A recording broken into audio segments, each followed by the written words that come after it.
चोर बहू। कांता बहन की दो बहुएं थीं, बड़ी कल्पना और छोटी प्रिया। कल्पना का जैसा नाम वैसा ही काम। सारा दिन कल्पनाओं में रहती, ना कोई काम करती ना कोई धाम।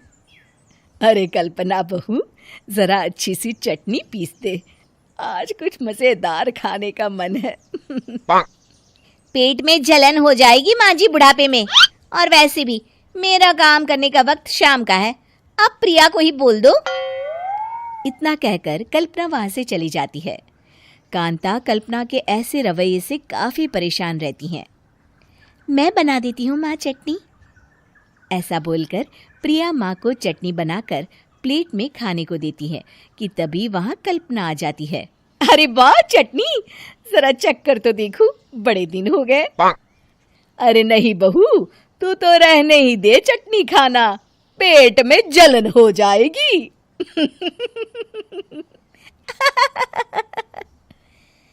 इतना कहकर कांता और प्रिया दोनों हंसने लगते हैं। कल्पना सारा दिन या तो मोबाइल में यूट्यूब देखती या फिर सोती रहती। उसका कमरा भी बिखरा और गंदा रहता।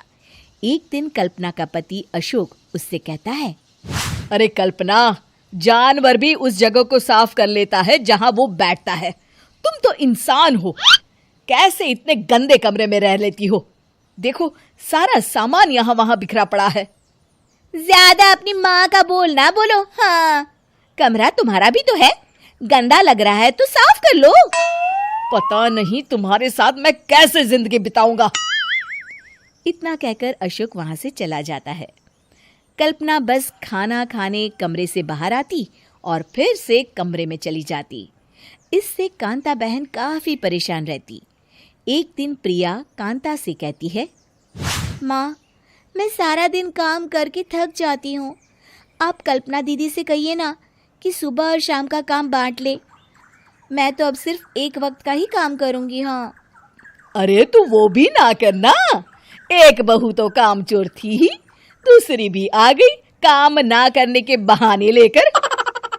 तभी वहां प्रिया का पति रमेश आ जाता है। माँ, मैं देख रहा हूँ भाभी कोई काम नहीं करती, प्रिया सारा दिन घर और रसोई का काम करती है, अब कुछ करो ना माँ। कांता मन में कुछ सोचती है और कल्पना के पास जाती है। कल्पना फोन पर मेकअप करना देख रही होती है। कल्पना, तुम सारा दिन बस मोबाइल देखती हो, घर का कोई काम भी कर लिया करो। प्रिया सारा दिन काम करके थक जाती है, आज से मैंने फैसला किया है, एक वक्त का काम तुम करोगी, सुबह का खाना तुम बनाओगी और रात का प्रिया। आप लोगों ने काम को हवा बना रखा है। अरे पता नहीं थोड़ा सा ज्यादा काम करने में आप लोग घबरा क्यों जाते हैं। और हाँ, बहुत ज्यादा प्रिया की तारीफ मत करिए मेरे सामने, बड़ी बहू तो मैं ही रहूंगी। मैं कुछ नहीं जानती, कल सुबह मुझे वक्त से खाना चाहिए, रसोई में आ जाना, वरना कल से तुझे खाना नहीं मिलेगा। अगली सुबह कल्पना रसोई में नहीं आती है। वो देर से सोकर उठती है और बाहर आकर कहती है, अरे भूख लगी है, आज खाने में क्या है? इतनी देर हो गई, आज किसी ने मुझे उठाया भी नहीं, पता नहीं कहाँ है सब। कल्पना को घर में कोई नहीं दिखता। वो रसोई की तरफ जाती है जहाँ बड़ा सा ताला लगा होता है। अरे रसोई में ताला? ओ, मैं तो भूल ही गई थी, माँ ने आज से सुबह का खाना मुझे बनाने को कहा था। हे भगवान, इतने लोगों का खाना बनाना क्या आसान है? तभी घर के सारे सदस्य बाहर से वापस आते हैं। वाह माँ जी, मजा आ गया छोले भटूरे खाकर। मेरे मुंह में तो अभी भी स्वाद आ रहा है। अरे कल्पना, तेरे भरोसे रहते तो हम तो भूखे ही रह जाते। कल्पना को बहुत गुस्सा आ जाता है। अब बहुत हो गया, आज से मैं अपनी रसोई अलग कर रही हूँ, मैं अपना खाना खुद बना लिया करूंगी। कल्पना अपनी रसोई अलग कर लेती है, पर आए दिन उसका देर से उठना और काम न करने की आदत से वो भूखी ही रह जाती थी। उसी के सामने घर के लोग अच्छे अच्छे पकवान खाते और कामचोर कल्पना को जैसे तैसे ही खाना बनाकर खाना पड़ता। पर एक दिन तो हद ही हो गई। माँ, दीदी आज सुबह से कमरे से बाहर नहीं निकली, हमें जाकर देखना चाहिए। सो रही होगी कामचोर कहीं की, पर तुम कहती हो तो चलो देख लेते हैं उसे। कल्पना कमरे में पेट पकड़कर बैठी होती है। हाय मेरा दर्द, पेट दर्द के मारे मर रही हूं मैं।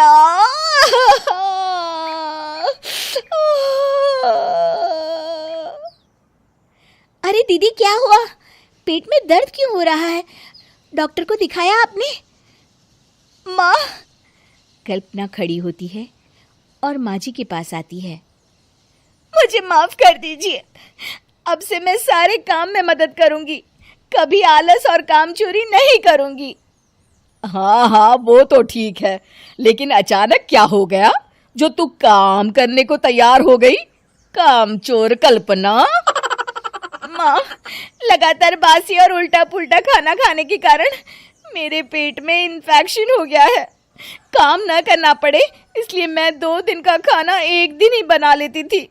बासी और खराब खाना खाने के कारण लेने के देने पड़ गए। पेट में दर्द हो रहा है। चलो अच्छा हुआ, देर आए दुरुस्त आए। चोर बहू। कांता बहन की 2 बहुएं थी, बड़ी कल्पना और छोटी प्रिया। कल्पना का जैसा नाम वैसा ही काम।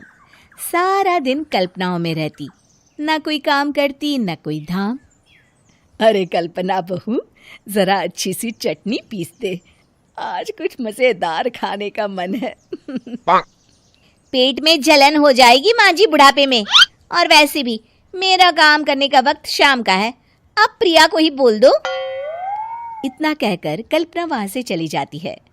कांता कल्पना के ऐसे रवैये से काफी परेशान रहती हैं। मैं बना देती हूँ माँ चटनी, ऐसा बोलकर प्रिया माँ को चटनी बनाकर प्लेट में खाने को देती है कि तभी वहां कल्पना आ जाती है। अरे वाह चटनी, जरा चक्कर तो देखूं, बड़े दिन हो गए। अरे नहीं बहू, तू तो रहने ही दे चटनी खाना, पेट में जलन हो जाएगी।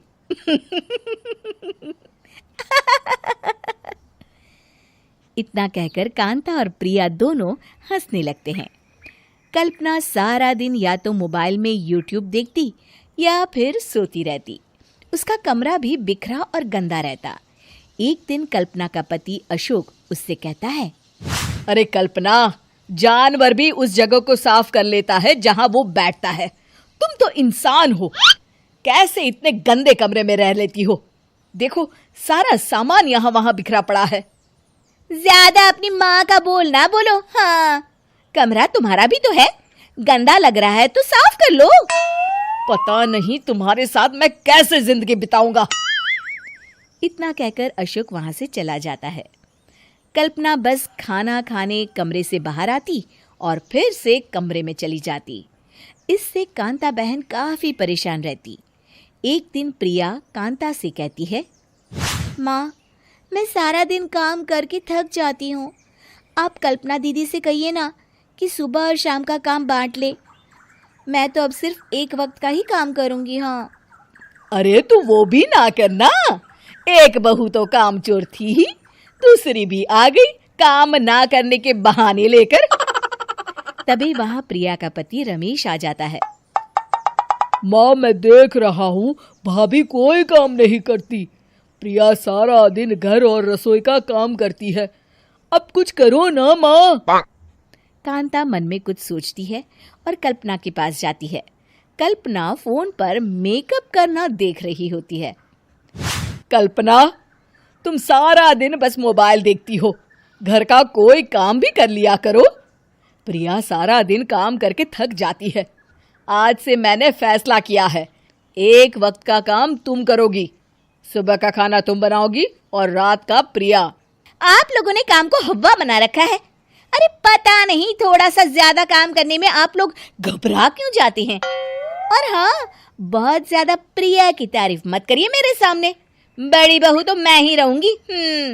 मैं कुछ नहीं जानती, कल सुबह मुझे वक्त से खाना चाहिए, रसोई में आ जाना, वरना कल से तुझे खाना नहीं मिलेगा।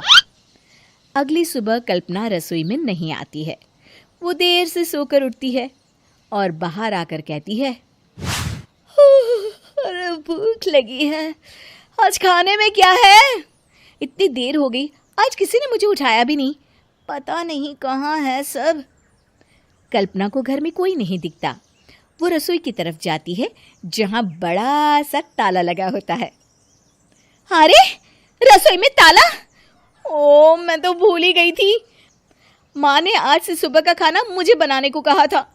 हे भगवान, इतने लोगों का खाना बनाना क्या आसान है? तभी घर के सारे सदस्य बाहर से वापस आते हैं। वाह माँ जी, मजा आ गया छोले भटूरे खाकर। मेरे मुंह में तो अभी भी स्वाद आ रहा है। अरे कल्पना, तेरे भरोसे रहते तो हम तो भूखे ही रह जाते। कल्पना को बहुत गुस्सा आ जाता है। अब बहुत हो गया, आज से मैं अपनी रसोई अलग कर रही हूँ। मैं अपना खाना खुद बना लिया करूंगी। कल्पना अपनी रसोई अलग कर लेती है, पर आए दिन उसका देर से उठना और काम न करने की आदत से वो भूखी ही रह जाती थी। उसी के सामने घर के लोग अच्छे अच्छे पकवान खाते और कामचोर कल्पना को जैसे तैसे ही खाना बनाकर खाना पड़ता। पर एक दिन तो हद ही हो गई। माँ, दीदी आज सुबह से कमरे से बाहर नहीं निकली, हमें जाकर देखना चाहिए। सो रही होगी कामचोर कहीं की, पर तुम कहती हो तो चलो देख लेते हैं उसे। कल्पना कमरे में पेट पकड़कर बैठी होती है। हाय मेरा दर्द, पेट दर्द के मारे मर रही हूँ मैं।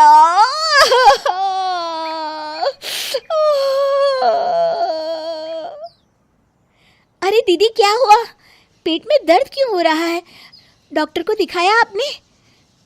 माँ, कल्पना खड़ी होती है और माँ जी के पास आती है। मुझे माफ कर दीजिए, अब से मैं सारे काम में मदद करूंगी, कभी आलस और काम चोरी नहीं करूंगी। हाँ हाँ, वो तो ठीक है, लेकिन अचानक क्या हो गया जो तू काम करने को तैयार हो गई? कामचोर कल्पना। माँ, लगातार बासी और उल्टा पुल्टा खाना खाने के कारण मेरे पेट में इन्फेक्शन हो गया है।